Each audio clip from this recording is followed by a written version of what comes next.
तो किस तरह के राजयोग बन रहे इस बार बुद्ध पूर्णिमा पर, इसी को लेकर हम चर्चा करेंगे। खास मेहमान हमारे साथ जुड़ चुके हैं। निंता पांडे जी हमारे साथ जुड़ चुकी हैं, आचार्य राज मिश्रा जी मौजूद हैं, श्रुति खरबंदा जी, और मेरे साथ स्टूडियो में डॉक्टर नितिशा मौजूद है। आप सभी का बहुत बहुत स्वागत है। सबसे पहले राज मिश्रा जी, मैं आप ही से जानना चाहूंगी, अगर हम वैशाख पूर्णिमा की बात करें, जिसको बुद्ध पूर्णिमा भी कहा जाता है, कैसे इसका संबंध नौ ग्रहों से जुड़ता है? जब आप ज्योतिष को जिसने भी अध्ययन किया है ना, ज्योतिष में ऋषि पाराशर ने जहां पर अवतार कथन किया है, सबसे पहला जहां अवतार कथन किया है, वहां उन्होंने लिखा है, उस पहले श्लोक का वर्णन है कि रामो अवतारः सूर्यस्य चंद्रो यदुनायिकः नरसिंहो भूमिपुत्रस्य बुद्धो सोमसुतस्य च। जहां पर उन्होंने अवतार का वर्णन किया, वहां उन्होंने लिखा कि रामो अवतारः सूर्य, राम के जो अवतार का जो एनर्जी है, जो प्रभाव है, वो सूर्य से है। चंद्रो यदुनायकः, यानी भगवान कृष्ण के जो अवतरण का कथन आया वो चंद्रमा से आया। नरसिंहो भूमिपुत्रस्य, जो भगवान नरसिंह का अवतार हुआ वो मंगल से। उसी प्रकार बुद्ध से भगवान बुद्ध के अवतार का वर्णन जो है वो ज्योतिष शास्त्र के अंतर्गत ऋषि पाराशर ने लिखा है। बामनो बुधे जस्य, बामन भगवान का जो अवतार हुआ है वो बृहस्पति से वर्णन किया गया। इसी प्रकार मत्स्य अवतार का जो वर्णन किया गया वो राहु से, वो केतु से। जो 12 अवतार का वर्णन किया गया वो राहु से किया गया। इसी प्रकार भगवान परशुराम के जो अवतार का वर्णन किया गया उसको शुक्र से किया गया। तो जो विशेष रूप से जिनको ज्योतिष में स्पेशली सरस्वती कहा जाता है, जो ग्रहों में जिनको कुमार की संज्ञा प्राप्त है, जिनको ज्ञान का, विज्ञान का सबसे इंपॉर्टेंट प्लैनेट कहा जाता है, जिनको चीजों को कैसे अपने जीवन में चीजें यूटिलाइज करना है, जो नॉलेज है उसको प्रयोग कैसे करना है, उनको बुद्ध कहा जाता है। जिनका सूर्य के साथ आ जाने से आदित्य योग हो जाता है, जिनकी बिना कृपा के जीवन में सही और गलत का आकलन करना मुश्किल है, उन भगवान, उन ग्रह बुद्ध से जो संबंध है वो भगवान जो बुद्ध का अवतार हुआ है उससे इनका संबंध है। और इसी को लेकर के श्री रामचरितमानस के अंतर्गत जब गोस्वामी तुलसीदास जी ने लिखा तो उनका विविध विप्र बुद्ध ग्रह चरण बंद करो कर जोय और होय प्रसन्न पुरवहु सकल मंजू मनोरथ मोड़। यानी अपने अगर मनोरथ को पूर्ण कराने वाले कोई प्लैनेट हैं तो उनको बुद्ध माना जाता है।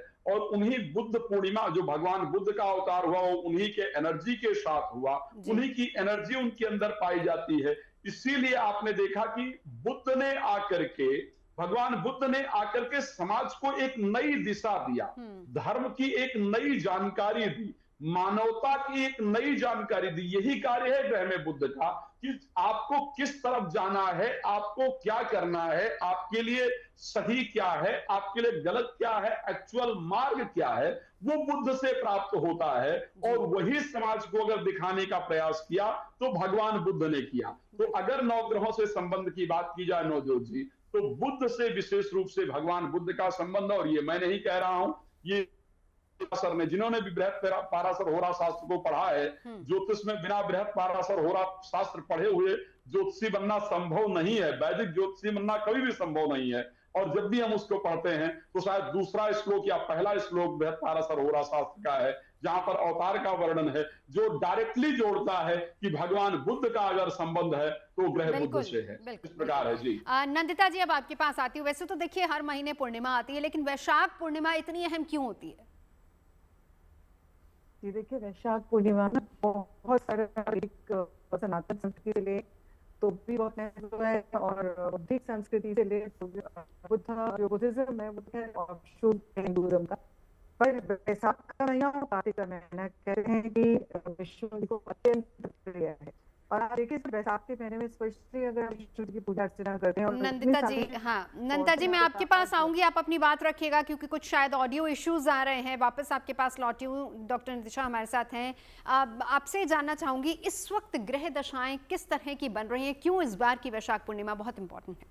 जी, आप सभी दर्शकों को राधे राधे, जय मां पीताम्बरा और वैशाख पूर्णिमा, बुद्ध पूर्णिमा की हार्दिक शुभकामनाएं। आपको भी नवजोत जी। तो ये जो वैशाख पूर्णिमा ये अपने आप में बहुत स्पेशल है। जैसे कि अभी मिश्रा जी ही बता रहे थे कि बुद्ध, जो बुद्ध ग्रह से जोड़ा गया है जिस बुद्ध भगवान को, उनका जन्म दिवस भी हम लोग इस दिन मनाते हैं। यानी पूरी तरह से उन्होंने हमें ये सिखाया कि जो भगवान है, जो नॉलेज है, जो ज्ञान है, जो स्पिरिचुअल नॉलेज है, वो आपको आत्मचिंतन करने से ही मिलेगा। और श्री हरि विष्णु का अवतार बोला गया, और श्री हरि विष्णु ने विष्णु पुराण में भी ये बोला कि पीपल के वृक्ष में मैं हूँ। तो इनके साथ देखिए पीपल का वृक्ष भी जुड़ा हुआ, और ये जो पूरे दिन का जो ग्रह सहयोग बन रहा है, क्योंकि बुद्ध पूर्णिमा से पहले बुध भी चेंज होके बुद्धादित्य राजयोग बना रहे हैं सूर्य महाराज के साथ, वो भी उच्च के सूर्य के साथ राजयोग बना रहे हैं। और पूर्णमासी यानी सप्तम स्थान पे चंद्रमा की स्थिति भी बहुत स्ट्रांग हो रही है। गुरु महाराज मिथुन राशि से गोचर कर रहे हैं, और मंगल और शनि महाराज मीन राशि से गोचर कर रहे हैं। ये जो पूरा ग्रह योग बन रहा है ये बहुत ही स्पेशल है, क्योंकि बुद्धा आदित्य राजयोग भी बहुत स्पेशल रहने वाला है। और पूर्णमासी का दिन अपने आप में ऊर्जाओं को केंद्रित करने का दिन कहा जाता है। कहा जाता है कि इस दिन बिल्कुल स्पिरिचुअल रहिए, ओवर थिंकिंग से बचिए, और जितना अपने आप को आप इंक्लाइन कर सकते हैं सृष्टि से, नेचर से और परमात्मा से, उतना इंक्लाइन करिए। आज के दिन मेडिटेशन ज़रूर करिए, सबको करना चाहिए। अपने जो आपने स्टोन पहने, क्रिस्टल्स पहने हैं, जो अपनी मालाएं हैं, उनको चार्ज करिए पूरी तरह से, ये सब चार्ज हो जाती है। और साथ ही साथ अपनी आत्मा को और अपने मन को चार्ज करने के लिए आज के दिन लोग व्रत रखते हैं, खीर बनाते हैं, लक्ष्मी जी की पूजा करते हैं, क्योंकि धन आने का दिन भी आज ही आ गया है। जिस दिन हम श्री हरि विष्णु तत्व को अपने घर में एक्टिवेट कर लेते हैं, उसी दिन उनकी जो श्री हैं यानी लक्ष्मी जी, उनको भी हम अपने घर में स्थायी निवास करवा लेते हैं। इसीलिए आज का दिन सिर्फ भौतिक दृष्टिकोण से, लक्ष्मी जी के दृष्टिकोण से भी बहुत शुभ है, और आध्यात्मिक दृष्टिकोण, जब आप अपनी ऊर्जाओं को एकाग्र करते हैं, चीज़ों को समझते हैं, उसके लिए भी बहुत महत्वपूर्ण है। और यहीं पर बुध भी राशि परिवर्तन कर रहे हैं, जो कई राशियों पर बेहद शुभ प्रभाव डालते हुए नजर आ रहे हैं। उस पर आगे चर्चा करेंगे। नंदिता जी, मेरी आवाज अगर आप तक आ रही है तो आप अपनी बात पूरी कर लीजिए। जी जी। तो आपने बोला कि वैशाख पूर्णिमा, वैशाख पूर्णिमा का सबसे बड़ी चीज है कि पूरा मंत्र होता है विष्णु श्री हरि नारायण समर्पित होता है। आप देखिए इस पूरे महीने 3 दिन अवतार आउट ऑफ 10 अवतार जो हो गए हैं वो इस मंथ में हुए। आप परशुराम जयंती अभी गई हो, विष्णु भगवान के 6 अवतार थे। अभी नरसिंह जयंती आज है जो कि उनके दूसरे अवतार हैं। और वैशाख पूर्णिमा वाले दिन कूर्म अवतार, यानी कि जो जब समुद्र मंथन हो रहा था और मंदार पर्वत एकदम से सिंक करने लगा था, तो भगवान नारायण ने कश्यप का एक फॉर्म लेकर के उसको अपने ऊपर टिकाया, और तब समुद्र मंथन हो पाया, और तब सृष्टि की जो संचार प्रक्रिया थी वो चालू हुई। तो एक तरह से देखिए इतनी इम्पोर्टेंट सिग्निफिकेंस रहता है वैशाख का, मतलब वैशाखी पूर्णिमा। इस पूर्णिमा की जो इम्पोर्टेंस है, इस दिन देखिए सत्यनारायण की तो पूजा हो रही है, लक्ष्मी नारायण की पूजा हो रही है, लेकिन बुद्ध पूर्णिमा इसको होते हैं। और जो बुद्धिस्ट हैं शाक्य मुनि नंदिता जी, मैं लौटूंगी। आई थिंक फिर से कुछ सिग्नल इशू, आपकी आवाज़ हम ठीक से नहीं सुन पा रहे हैं। हम कोशिश करते हैं वापस आपके पास लौटने की। श्रुति खरबंदा जी भी हमारे साथ मौजूद है। श्रुति जी, ये दिन किन मायनों में बहुत खास हो जाता है? क्योंकि अगर एक पर्व है, त्योहार है, तो किन मायनों में पूजा ही करनी चाहिए? दान का कितना महत्व है? स्नान का कितना महत्व है? शास्त्रों में क्या कुछ उसके बारे में बताया गया है?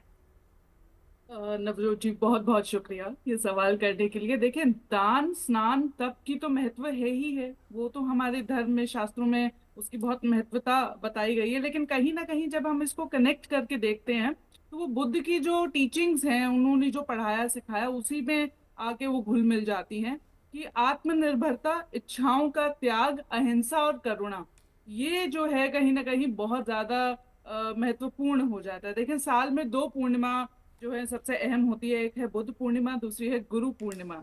सूर्य की स्थिति देखी जाए तो देखिए, बुद्ध पूर्णिमा के दौरान जो है वो मेष राशि में सूर्य गोचर कर रहे होते हैं, और गुरु पूर्णिमा में जो है वो मिथुन राशि से गोचर कर रहे होते हैं। तो हम कॉमन पैटर्न्स अगर हम कनेक्ट करके देखते हैं तो जो ये बुद्ध पूर्णिमा है, देखिए वैशाख मास है, वैशाखा नक्षत्र भी जो हमारे ज्योतिष में कहा जाता है वो गुरु ग्रह से जोड़ कर देखा जाता है। और यहाँ हम बात कर रहे हैं बुद्ध पूर्णिमा की, तो इल्यूमिनेशन भी है, अंदर से एनलाइटमेंट भी है, बुद्ध भी है और गुरु तत्व भी है।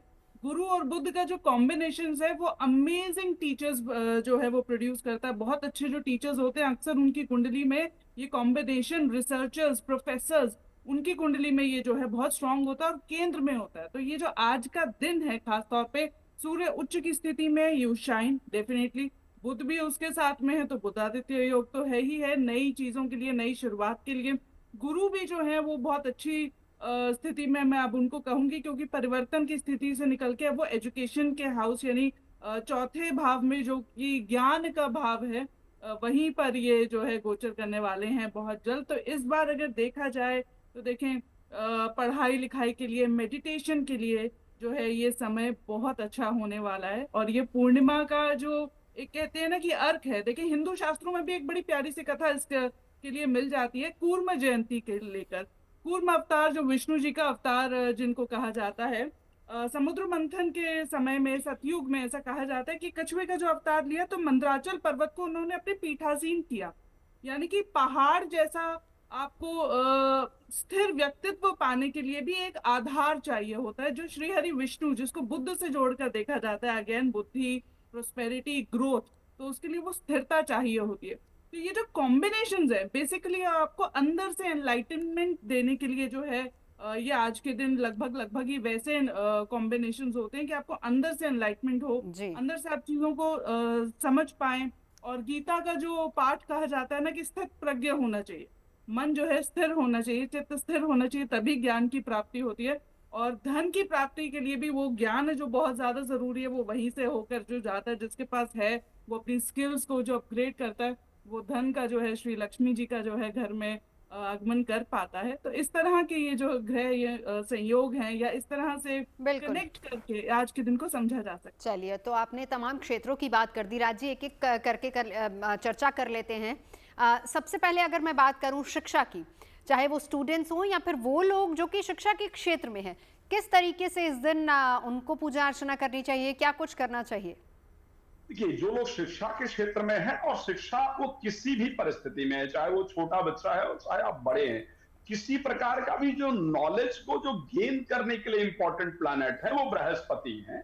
लेकिन उस नॉलेज को अगर यूटिलाइज करने की, यूज करने की, और क्या सही समय है जब उस नॉलेज को जहां पर प्रयोग किया जा सके, अगर उसके प्लैनेट हैं तो कहीं ना कहीं वो बुध देखे जाते हैं। आप एक चीज ध्यान रखिएगा, बहुत लोग कहते हैं कि मुझे पता तो था लेकिन मैं सही समय पर उस चीज को बोल नहीं पाया, या मुझे पता तो था लेकिन मैं उस सही समय पर उसको लिख नहीं पाया या लिख नहीं पाई, या मुझे सब कुछ आता था लेकिन वो लास्ट टाइम जाकर के हम ब्लैंक हो गए। तो बृहस्पति, बुध को ज्योतिष में सरस्वती कहा गया। 3 प्लैनेट को बहुत इंपॉर्टेंट पोजीशन दी गई है एस्ट्रोलॉजी में।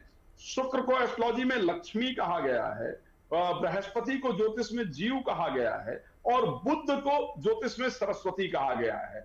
अब आज के दिन अगर ज्ञान की वृद्धि करना है, चाहे वो फैमिली लाइफ चलाने की मैं ज्ञान की बात कर लूं, चाहे व्यापार या नौकरी को चलाने की बात कर लूं मैं, और या मैं कहता हूं कि एजुकेशन से संबंधित जो ज्ञान है उसको प्राप्त करने की भी बात करूं, तो यहां पर क्या करना चाहिए? अगर संभव है तो आज के दिन, क्योंकि ये पूरा समय ही अपने आप में बहुत पॉजिटिव होता है, आपने स्टार्टिंग में दिखाया, ये सत्यता है कि जिस दिन किसी महापुरुष का अवतरण इस संसार में हुआ है, जिस दिन किसी महापुरुष को ज्ञान प्राप्त हुआ है, जिस दिन किसी देवता का इस संसार पर अवतरण हुआ है या ज्ञान प्राप्त हुआ है या कोई इंपॉर्टेंट काम किया है, वो दिन अपने आप में इतना सात्विक होता है कि वो ऐसा दिन मिलता है जो अपने आप को परमात्मा से कनेक्ट कर सके। तो आज के दिन क्या करना चाहिए? बैठ करके बहुत श्रद्धा पूर्वक, या तो अपना कोई भी इष्ट मंत्र आपको आता हो, आप जिनको भी इष्ट मानते हो, आप देवी को अपनी इष्ट देवी मानते हैं, आप भगवान शंकर को मानते हैं, भगवान राम को मानते हैं, भगवान बुद्ध को मानते हैं, जिनको भी आप मानते हैं, उस मंत्र का श्रद्धा से बैठ करके आपको आज स्मरण करना चाहिए, आपको बैठ करके उसका जप करना चाहिए। सबसे महत्वपूर्ण है 108 बार कम से कम आपको स्मरण करना चाहिए, और अगर संभव है तो 1008 बार से या 1108 बार से आपको ऊपर जाना चाहिए। अगर कोई मंत्र आपको नहीं पता है कि मैं कोई ऐसा स्पेशल मंत्र चैंट करूं जिससे मुझे पॉजिटिव एनर्जी मिले, तो ओम नमो भगवते वासुदेवाय नमः, भगवान बुद्ध को भगवान विष्णु का स्वरूप माना जाता है, ओम नमो भगवते वासुदेवाय नमः 108 बार बैठकर आज चैंट कीजिए। आप तुरंत अपने ब्रेन में एक पॉजिटिव इंपैक्ट देख पाएंगे, और ये मंत्र आज के दिन आपका जागृत हो जाएगा। फिर किसी भी इंपॉर्टेंट एग्जाम पर जाते हुए, काम पर जाते हुए, इस मंत्र को बैठ करके श्रद्धा पूर्वक जप करके 11 बार जाइए, आपको निश्चित रूप से पॉजिटिव रिजल्ट बिल्कुल, मिलेगा। जी। आगे बाकी क्षेत्रों की चर्चा भी करेंगे, लेकिन डॉक्टर नितिशा आप ही के पास आऊँगी, क्योंकि आज के दिन कहा जाता है कि मेडिटेशन भी बहुत इंपॉर्टेंट होती है। यकीनन हमारे मन मस्तिष्क को तो शांत करती है, लेकिन एक पॉजिटिव एटमॉस्फेयर भी क्रिएट होता है। तो कैसे अपनी ऊर्जाओं को उजागर कर सकते हैं? बहुत ही प्यारा प्रश्न किया, क्योंकि लोगों को भी ये समझना चाहिए कि मेडिटेशन के थ्रू हम लोग अपने 9 प्लैनेट्स को भी इंक्लाइन कर सकते हैं। देखिए, आत्मा का जो प्लैनेट है वो सूर्य है, चंद्रमा हमारे मन का प्लैनेट है और सब कॉन्शियस माइंड हम चंद्रमा से देखते हैं, वही बुध से हम कॉन्शियस माइंड, लॉजिकल माइंड देखते हैं। तो ये दिन ऐसा दिन होता है जिस दिन आप अपने सबकॉन्शियस माइंड यानी intuition power, gut feeling, six sense को एक्टिवेट करते हो, और कॉन्शियस माइंड जिसे हम लॉजिकल माइंड कहते हैं, क्वेश्चनेबल माइंड, उसको भी एक्टिवेट करते हो। और आत्मा हमारा सूर्य है, और श्री हरि विष्णु ने पुराण में भी यही बोला है, विष्णु पुराण में, कि देव ग्रहों में सूर्य में मैं हूँ। तो यानी जब हम अपनी आत्मा, क्योंकि 180 डिग्री पर उच्च का सूर्य है मेष राशि में और 180 डिग्री पर चंद्रमा है, दोनों एक साथ नहीं है, पूरी ऊर्जा सूर्य चंद्रमा को भी दे रहा है। यानी आत्मा और मन का एक ऐसा दिन जिस दिन अगर हम अपने मेडिटेशन के थ्रू स्पिरिचुअल कनेक्शंस को फील करते हैं, जैसे डिवाइन पावर या डिवाइन एनर्जी भी कहा जाता है, मेडिटेशन के थ्रू आप आज के दिन वो सब चीज़ें प्राप्त कर सकते हैं जो आप सोचते हैं, जो हमारे पुराणों में मेंशन किया गया है कि ये चीज़ें होती हैं या ये चीज़ें हम लोग कर सकते हैं, जो हमारे ऋषि मुनियों ने करी, चाहे अपनी स्किन को अच्छा करना हो या अपनी एज को बढ़ाना हो या अपनी मैनिफेस्टेशन के थ्रू आपको अपनी हर विश को पूरा करना हो, या फिर आप सिक्स सेंस एनर्जी चाहते हैं कि आपको पहले से ही पता चल जाए कि सामने वाला पर्सन आपके लिए क्या सोच रहा है, क्या करने जा रहा है, कुछ अच्छा या कुछ बुरा, पहले से ही आपकी एनर्जीज बोल जाए। तो इस दिन मेडिटेशन ज़रूर करिए। अपनी क्रिस्टल्स को, अपनी जो भी आपने चेन पहनी है, जो धागा पहना है, जो भी जिसको भी आप मानते हैं, उसको आज के दिन चैंट करिए, उसको आज के दिन एनर्जी दीजिए। तो चंद्रमा की रोशनी में बैठिए जाकर के, सफ़ेद कपड़े पहनकर चंद्रमा की रोशनी में अपनी हर वो चीज़ रखिए जिसको आप एनर्जी के साथ जोड़ना चाहते हो, क्योंकि आज की एनर्जी बहुत स्पेशल होने वाली है और ये एनर्जी हमारी जीवन के हर मूलभूत तत्वों पर काम करेगी। इसलिए अपनी बॉडी के लिए भी बहुत ज़रूरी है, मन के लिए बहुत ज़रूरी है, और हमारी जो चीज़ें जो हम पहनते हैं अपने शारीरिक सुख के लिए, अपने आप को जीवन में प्रोग्रेसिव बनाने के लिए, उनके लिए भी बहुत ज़रूरी है। इसलिए मैं सभी से कहूँगी, मून वॉक ले, सफ़ेद वस्त्र पहन के कम से कम 20 मिनट चंद्रमा की रोशनी में बैठ के सिर्फ ओम नमः शिवाय या ओम नमो भगवते वासुदेवाय का जाप करें। आज के दिन खीर ज़रूर बनाएं अपने घर में, मैनिफेस्ट करें लक्ष्मी जी को कि आप मेरे घर में हो और मेरे घर में धन आ रहा है, और परम पिता श्री हरि विष्णु भी मेरे घर में हमेशा वास कर रहे, जिससे मेरे घर में हमेशा सुख शांति समृद्धि बनी रहती है। बिल्कुल। अब एक बार नंदिता जी, अगर आवाज़ आप तक आ रही है, देखिए चर्चा काफ़ी आगे बढ़ चुकी है, तो एक सवाल जो मैं आपसे करना चाहूँगी, ये दिन पितरों के लिए किन मायनों में खास होता है? देखिए, बहुत इम्पोर्टेंट दिन है, और जैसा कि शुरुआत में भी मैं बोल रही थी कि इस दिन बुद्धिस्ट सेक्टर एंड जो हमारे सनातन सेक्टर दोनों के लिए इम्पोर्टेंट है। अब जो इसमें बात आती है पितरों की, बिकॉज जब एक्टिवेटेड एनर्जीज होती हैं, देखिए गंगा जी का भी प्राकट्य इसी महीने में बैसाख में हुआ।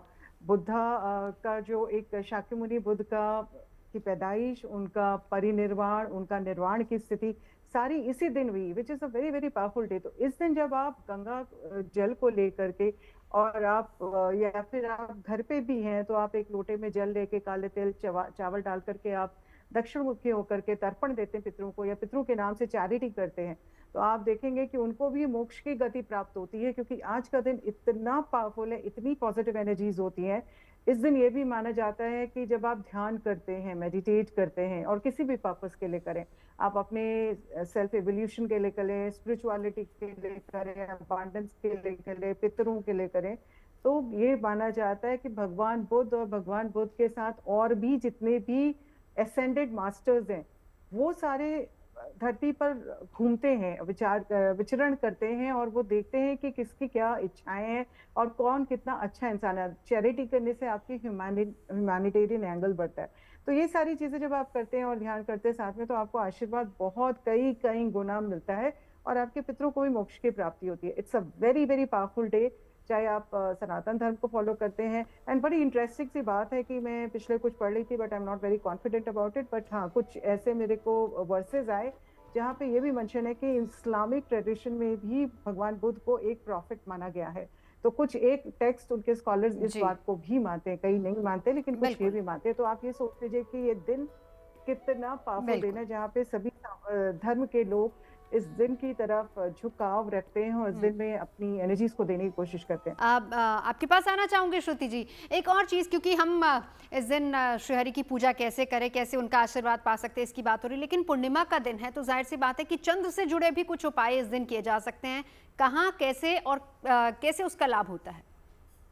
देखिए, चंद्रमा से जुड़े तो निश्चित रूप से उपाय करे जाते हैं। चूंकि पूर्णिमा का दिन है तो हम हमेशा चाहते हैं कि जो मन की शांति है, वैसे भी चौथे भाव की यहाँ बात हो रही है, कहीं ना कहीं फोर्थ हाउस यहाँ पे पूर्णिमा में जो है बहुत इंपॉर्टेंट हो जाता है, क्योंकि वो ज्ञान से भी जुड़ा हुआ है। चंद्रमा आपका लिक्विड गेन्स, लिक्विड कैश को भी बताता है, आपकी मन की शांति, आपकी इंट्यूशन, और कहीं ना कहीं how you shine in your society, आपका मान सम्मान प्रतिष्ठा की बात आ जाती है। तो जब हम इतना माइंडफुल होके कोई उपाय करते हैं तो मैं हमेशा कहती हूँ कि उसके जो रिजल्ट्स हैं वो कई गुना जो है बढ़ जाते हैं। तो पूर्णिमा के दिन मुझे ऐसा लगता है कि देखिए, विष्णु सहस्त्र नाम का पाठ अगर आप करते हैं वो बहुत अच्छा माना जाता है, और साथ ही साथ तुलसी पूजन से जो है बहुत कृपा प्राप्त होती है, क्योंकि कहीं ना कहीं वो एनर्जी, ग्रीन एनर्जी जो बुद्ध की एनर्जी है या श्री लक्ष्मी की एनर्जी है, वो एक्टिवेट होती है। साथ ही अगर रात को अगर आप एक चांदी के लोटे में जल बाहर रख दें और अगले दिन उसको जो है सुबह अपने घर में उसका छिड़काव करें, तो वो गंगा जल जैसे जो है पवित्रता वाले, नेगेटिव एनर्जी को दूर करने वाले जो हैं, वो आपको इफेक्ट्स देता है। और इस बार की गुरु पूर्णिमा की अगर बात कर ली जाए तो देखिए, चंद्रमा जो है वो तुला राशि से गोचर कर रहे होंगे, तो कहीं ना कहीं ये वो दिन रहेगा। देखिए, कुछ लोगों को हो सकता है अपनी सेहत का ख्याल रखने की ज्यादा जरूरत हो, लेकिन बहुत से लोगों के लिए ये बहुत ही पीसफुल, हैप्पी और जॉयफुल जो है वो जा सकता है, और ये आत्मिक शांति के लिए वैसे भी दिन माना जाता है। और ग्रह नक्षत्रों की स्थिति भी इस तरीके की है कि मान सम्मान या फेम से जुड़ा हुआ है, या आप इंटरनेट मार्केटिंग, जहाँ पे आपको दिखने की जरूरत होती है, उस तरह की कोई नए काम शुरू करना चाहते हैं, तो यही वो समय है जब आप उसको निश्चित रूप से शुरू कर सकते हैं। तो इस तरह के जो है वो ग्रह योग बने हुए हैं। बिल्कुल। राज मिश्रा जी, अब मैं आपके पास आती हूँ। हमने शिक्षा के क्षेत्र की बात की, लेकिन धन से क्या इसका संबंध है और उसके लिए कुछ उपाय बताइए। देखिए, धन से नवजोत जी, सिंपल सी बात है कि धन किससे उत्पन्न होता है? ज्ञान से उत्पन्न होता है। ठीक है, बल वृद्धा ज्ञान वृद्धा है, उसका एक भागवत के अंतर्गत एक श्लोक आता है, अगर इस संसार में ज्ञान हो तो साधारण व्यक्ति भी अपने जीवन में बहुत ऊंचे परिस्थिति तक पहुंच सकता है। और इसीलिए आप सब लोग देखते हैं कि जब आप हमारे घरों में पूजन होता है, इवन जब दीपावली को हम पूजन करते हैं तो सबसे पहले पूजन किसका करते हैं? भगवान गणेश जी का पूजन करते हैं, और गणेश जी के पूजन के बाद हम लक्ष्मी जी का पूजन करते हैं। अगर आप श्री रामचरितमानस उठा करके देखेंगे तो गोस्वामी तुलसीदास जी जब श्लोक लिखते थे, वर्णा नाम संघा नाम रसा नाम छंद सामति मापवी मंगला नाम चकरतारो वंदे वाणी विनायको, सबसे पहले प्रार्थना किसकी की? ज्ञान की, यानी देवी सरस्वती की सबसे पहले प्रार्थना किया। हम जब पूजन करते हैं तो विघ्नहर्ता और ज्ञान को प्रदान करने वाले सबसे पहले भगवान गणेश जी का पूजन करते हैं, लक्ष्मी जी की आराधना बाद में करते हैं। यानी अगर ज्ञान प्राप्त हो जाए तो लक्ष्मी को प्राप्त करना बहुत मुश्किल नहीं है। और एक बात मैंने स्टार्टिंग में कहा था कि ज्योतिष के अंतर्गत बुध को इंपॉर्टेंट प्लैनेट कहा गया है, जो अर्थ त्रिकोण है। जब हम सेकंड हाउस को, जो जहां को हम धन भाव कहते हैं, उससे जब पंचम भाव अर्थ त्रिकोण में जाएंगे तो छठी जो राशि आती है वो बुध की राशि आती है, कन्या राशि आती है। इसलिए ये पूर्णिमा हमारे लिए बहुत महत्वपूर्ण है।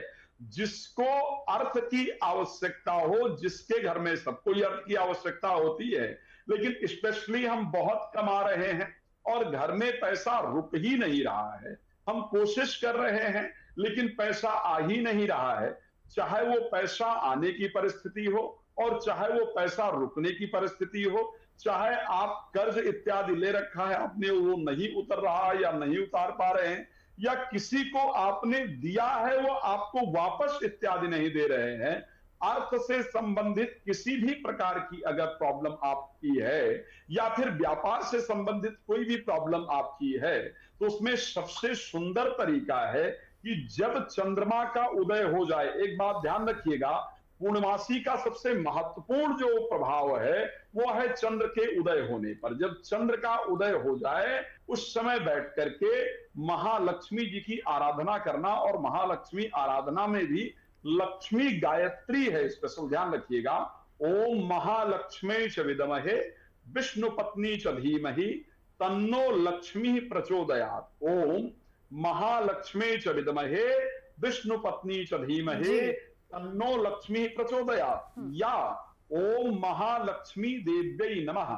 मैं दोबारा कह दूं, ये दिन इतना पावरफुल है, इतना पवित्र है कि इस दिन किया गया मंत्र स्वयं में सिद्ध हो जाएगा और जिस देवता की आराधना करेंगे उनकी कृपा होगी, तो इसको करने से अर्थ में वृद्धि होगी। नवजोत बिल्कुल।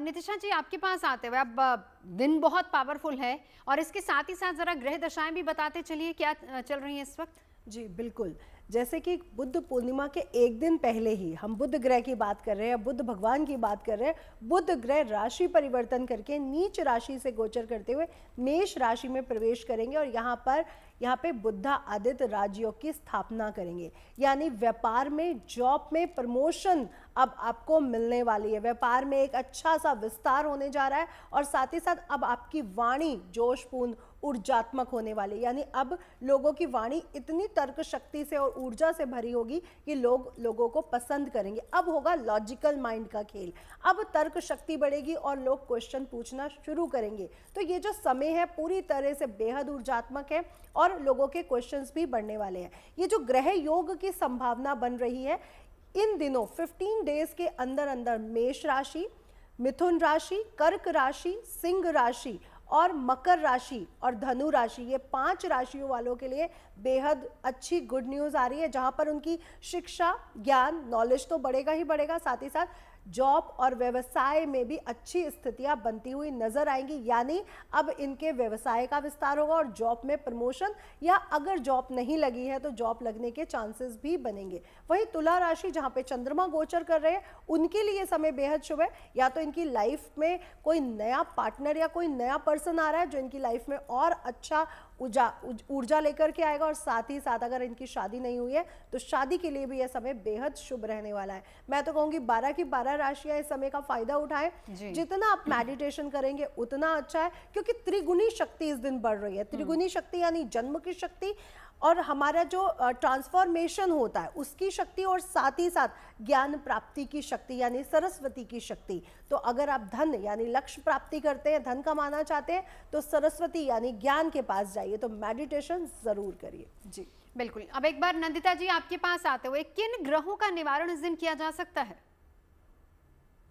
जी, बहुत उत्तम प्रश्न है। और पहले थोड़ा सा एक मिथ जो चल रहा है उसको करेक्शन कर दूं कि देखिए, बुध भगवान और बुध ग्रह में फर्क है। और बुध ग्रह एक नॉर्मल प्लैनेट्स का सिस्टम है, लेकिन बुध जो हम बोलते हैं, बुद्धा बोलते हैं, दैट मींस अवेकन्ड स्टेट, यानी कि एक इनलाइटेंड निर्वाणिक स्टेट में जब व्यक्ति जाता है तो उसको बुध बोलते हैं। उनको शाक्य मुनि बुद्धा इसलिए बोलते थे क्योंकि वो शाक्य क्लैन के को रिप्रेजेंट करते थे, उसके राजा थे, और उन्होंने एक सेज वाली, संत वाली स्थिति हासिल करी, निर्वाण वाली, तो इसलिए बुद्ध। तो उनका बुध ग्रह से ऐसा कोई संबंध डायरेक्ट नहीं है। हाँ, बुद्धि से अवश्य है, क्योंकि सरस्वती की कृपा उनके ऊपर अत्यंत असीम कृपा थी। अब ग्रह नक्षत्रों में किन नक्षत्रों को आप ठीक कर सकते हैं या किस, देखिए सबसे पहले तो स्वाति नक्षत्र चलेगा। स्वाति नक्षत्र होता है राहु का नक्षत्र। राहु वैसे ही अभी अपनी ही राशि में विचरण कर रहे हैं, इसमें बहुत प्रभावशाली है। राहु होते हैं सोशल मीडिया के कारक, राहु होते हैं इवेंट्स के कारक, राहु होते हैं पॉलिटिक्स के कारक। तो ये बहुत सारी चीजों में बदलाव आ रहे हैं। आपने क्या करना है, बहुत छोटे से उपाय हैं। आपने जो कोई भी, जैसे नंदी बैल होता है ना, उसी तरह से कोई भी बैल आपको दिखता है, कहीं दिखता है, उसको जरूर कुछ गुड़ आदि खिला दीजिए। देखिए, सूर्य आत्मा के कारक होते हैं, जब गुड़ खिलाएंगे तो वहां से जो रिटर्न्स आपको मिलेंगे, क्योंकि एनिमल प्लैनेट स्वाति नक्षत्र के बैल होते हैं, मेल बैल, तो उनको जब आप खिलाते हैं तो आपके जो भी विघ्न होते हैं वो खत्म होते हैं। दूसरी चीज है, सत्यनारायण की कथा अगर आप पढ़ते हैं, समस्त ग्रहों का निवारण आपका वैसे ही हो जाता है। पूर्णमासी की रात्रि को सत्यनारायण की कथा बहुत उत्तम होती है। शुक्र अपनी ही राशि में है, मालवीय योग भी बना रहे हैं, और मंगल 2 तारीख को यानी कि बुद्ध पूर्णिमा के नेक्स्ट डे ही जागृत अवस्था में आ जाएंगे, अपनी अस्त स्थिति से बाहर निकलेंगे। तो ये सारे प्लैनेटरी कॉम्बिनेशन है, इस समय बहुत अच्छा है। आप माता लक्ष्मी के मंदिर में सिंदूर दान करिए या कौड़ी दान करिए। अपने घर पे भी आप रख सकते हैं, सिंदूर में 5 कौड़ियां रखे, 5 गोमती चक्र रखे, 2 हल्दी रखे, और उसके बाद आप ओम नमो भगवते वासुदेवाय और ओम श्रीम श्रीय नमः का जाप करेंगे, बहुत अच्छा रहेगा। ध्यान अवश्य करना है, मेडिटेट अगर 5 मिनट आप कर सकते हैं। शाक्य मुनि बुद्धा के जो गुरु पद्म संभव जी थे, जिन्हें भी लैटर डे ऑफ बुद्धा बोला जाता है, उनका एक मूल मंत्र है जो सेहत के लिए बहुत पावरफुल होता है या ओवरऑल दुनिया में पीस के लिए पावरफुल होता है, वो होता है ओम मणि पद्मे हूम। ओम मणि पद्मे हूम बहुत सिंपल मंत्र है, लेकिन बहुत बहुत पावरफुल इसके रिटर्न्स आते हैं, रिजल्ट्स आते हैं। उस पे ध्यान करके अगर आप ध्यान करते हैं तो आपके सारे चक्र बैलेंस होने लगते हैं। हर चक्र एक ग्रह से कनेक्टेड होता है, तो वो ग्रह भी आपका ठीक होना शुरू होता है और पॉजिटिव इम्पैक्ट देना शुरू कर देता है। जी। कहते हैं ना, संतों की कुंडलियां नहीं देखी जाती, वो इसीलिए नहीं देखी जाती क्योंकि वो तो हमेशा वो निर्वाणिक अवस्था में रहते हैं, और निर्वाणिक अवस्था में रहने का मतलब है आपके ग्रह सारे बैलेंस्ड है, आपके चक्र सारे बैलेंस्ड है। बिल्कुल। तो ये करने का ये दिन जो है फर्स्ट में, आप बुद्ध पूर्णिमा के दिन ध्यान अवश्य करिए, चैरिटी अवश्य करिए। पूरी देखिए देश दुनिया में इतने वर्ल्ड वॉर टाइप की स्थितियां बन रही हैं, शांति अपनी एनर्जीज भेजिए कि वहां शांति हो, तो आपके माध्यम से आप माध्यम बन जाएंगे। कहते बूंद करके घड़ा भरता है। बिल्कुल। आपकी छोटी सी पूजा हो सकता है कि कहीं पे एक बटरफ्लाई इम्पैक्ट की तरह वो शांति विश्व में लेकर के आए। बिल्कुल, और ये बहुत ज़रूरी है। एक बार श्रुति जी आपके पास आते हुए, क्योंकि पॉजिटिविटी के लिए क्या करना चाहिए वो तो हमने चर्चा की नितिशा जी से, लेकिन घर के वास्तु को भी क्या इस दिन ठीक किया जा सकता है? कैसे घर में पॉजिटिविटी लाई जाए, अपने अंदर पॉजिटिविटी, अपने वर्क प्लेस के अंदर पॉजिटिविटी? नवजोत जी, ये सवाल आपका बहुत अच्छा है कि अपने अंदर पॉजिटिविटी, क्योंकि जब हम यहाँ पे भगवान गौतम बुद्ध की बात करते हैं, जिनको हम विष्णु जी का अवतार भी जो है मानते हैं, मतलब नॉर्थ इंडिया में तो एटलीस्ट ये बिलीव किया ही जाता है कि वो ऐसा रहा है। उनकी जो टीचिंग्स है उसी में कहीं ना कहीं वो बात छिपी हुई है कि आत्मनिर्भरता और जो है इच्छाओं का त्याग, दुख का निवारण जो है वो इच्छाओं के त्याग से है। हम ज्योतिष में भी जब पढ़ाते हैं ना, तो ग्रहों का ज्ञान जब आपको होने लगता है और आप दुनिया संसार को उस नजरों से देखने लगते हैं, तो उस नजर से भी कहते हैं ना कि गुरु तत्व आपके अंदर एक्टिवेट हो जाता है और आपको पता लगने लग जाता है कि यहाँ पे जो कॉस्मिक एनर्जीज है दे आर एट इंटरप्ले। आपको बहुत चीजें दिखने लग जाती हैं कि वो आपके नियंत्रण से बाहर है। तो मुझे लगता है कि ये वो दिन है जब आप आध्यात्मिक सुख पाने के लिए जो है एक दिन के लिए भी अगर इच्छाओं का त्याग कर देते हैं, जैसे आप बैठ के ध्यान में लीन रहते हैं और बाकी की चीजों से एब्सटेनेंस जिसको कहते हैं ना, एब्सटेन करते हैं, आप रिफ्रेन करते हैं कि हम ये नहीं करेंगे, किसी एक चीज का त्याग, तो ये आपकी जो विल पावर है वो बहुत बढ़ाता है। और जीवन में जो ये विल पावर का स्ट्रेंथन करना है, क्योंकि आध्यात्मिक यहाँ पे ज्ञान की हम बात कर रहे हैं, बुद्ध पूर्णिमा है और भगवान गौतम बुद्ध की यहाँ पर बात हो रही है, मुझे लगता है कि ये बहुत काम आता है। आपके रिश्तों में भी ये जो विल पावर है, जो त्याग देने का जो एक स्ट्रेंथ आपको मिलती है, चाहे वो कहते हैं ना कि इंद्रियों का कोई लालच हो सकता है, जैसे ग्रीड है, लस्ट है, चाहे वो धन की हो, चाहे वो रिश्तों में प्यार पाने की हो, किसी भी तरीके की, तो ये आत्म संयम जो है इंसान को जब मजबूत बनाता है तो वो उसके बिजनेस में भी बहुत काम आता है। अब बात आती है, देखें क्या उपाय कर सकते हैं वास्तु के लिए, तो ध्यान इसमें बहुत इंपॉर्टेंट हो जाता है कि नॉर्थ ईस्ट में की दिशा में बैठ के आप ध्यान कर सकते हैं, विष्णु सहस्त्र नाम का जो है पाठ कर सकते हैं। उसके अलावा मैं कहूंगी कि पीतल, तांबे या चांदी का इस बार जो है कूर्म यानी कि कछुआ अगर आप घर में लाकर उत्तर पूर्व दिशा में रखते हैं, तो ये कहीं ना कहीं जो है आत्मिक शांति के लिए और स्थिरता के लिए, सेहत, अच्छी सेहत और लॉन्ग लाइफ के लिए जो है ये बहुत अच्छा एक उपाय है। बिल्कुल। चलिए, इसी के साथ साथ राज मिश्रा जी, एक आखिरी सवाल आपसे, क्योंकि हमने धन की बात कर ली, हमने शिक्षा की बात कर ली, नॉलेज की बात कर ली, लेकिन सेहत की बात अभी रह गई है। और सेहत का कहते हैं ना कि हेल्थ इज वेल्थ, सेहत अच्छी है तो आपके पास सब कुछ है। इसके लिए क्या करना चाहिए? देखिए, मैं एक बात आपको दोबारा कहूंगा जो जी, सेहत एक्चुअल में जो शरीर के अंदर जो आपका मेटाबॉलिज्म है वो कहीं ना कहीं बुद्ध से है। आपके शरीर के जो नसों के कारक हैं वो कहीं ना कहीं बुद्ध हैं। लेकिन मैं एक बात आपको और क्लियर कर दूं, और वही परमात्मा की एनर्जी बुद्ध में है। मैं दोबारा इस बात को क्लियर करूं, मैं बताना चाहता हूं कि जिन लोगों ने भी बृहत पाराशर होरा शास्त्र का अध्ययन किया है, ये बृहत पाराशर होरा शास्त्र मेरे पास है, बिना ज्योतिष को इसको पढ़े हुए ज्योतिषी बनना बहुत इंपॉर्टेंट है, पॉसिबल नहीं है। और श्लोक नंबर 27 है जहां पर अवतारवाद का वर्णन है। मैं चाहूंगा अगर दर्शकों के लिए पॉसिबल हो तो देखने से बड़ा क्लियरली लिखा है, मैंने मार्क भी किया है कि बुद्धो सोम सुतस्य च, जहां पर लिखा है कि राम का अवतार सूर्य से, चंद्रमा का भगवान कृष्ण से, इस प्रकार के अवतारों का जहां क्लियर वर्णन किया है, यहां पर बहुत स्पष्ट रूप से इस विषय को लिखा हुआ है। तो इसलिए मैं कह सकता हूं कि बुद्ध का ज्योतिष के अंतर्गत भगवान बुद्ध का एक बहुत इंपॉर्टेंट रोल है, क्योंकि ऋषि पाराशर ने इसको वर्णन किया है, हमने और आपने वर्णन नहीं किया है। अब क्योंकि बुद्ध का जो, अगर मैं फेस रीडिंग के अकॉर्डिंग देखूं तो जहां फेस रीडिंग ज्योतिष का वर्णन आता है वहां बुद्ध को मस्तिष्क कहा जाता है, कि जो मस्तिष्क है वो बुद्ध के अंडर में है। आपका मस्तिष्क किस प्रकार का होगा वो बुद्ध के प्रभाव से आप निर्भर करता है, बुद्ध के प्रभाव पर। हमारे शरीर की जो नसें हैं वो बुद्ध पर हैं। तो ऐसे परिस्थिति के अंतर्गत स्वास्थ्य की बेहतर कामना के लिए भगवान शंकर का स्मरण आज बैठ करके श्रद्धा पूर्वक करना चाहिए। यदि किसी को बेहतर स्वास्थ्य चाहिए तो त्र्यंबकम यजामहे सुगंधिम पुष्टिवर्धनम उर्वारुकमिव बंधनान् मृत्योर्मोक्षीय मामृतात्, इस मंत्र का श्रद्धा पूर्वक बैठकर जप करना चाहिए। निश्चित रूप से स्वास्थ्य बेहतर होता है। चलिए, बहुत बहुत शुक्रिया। अगर आप मुझसे जुड़ करके अपनी समस्याओं का समाधान चाहते हैं और चाहते हैं कि आपकी समस्याओं को ज्योतिष के माध्यम से सुलझाया जाए, तो आप हमसे संपर्क कर सकते हैं, जुड़ सकते हैं एस्ट्रो तक पर।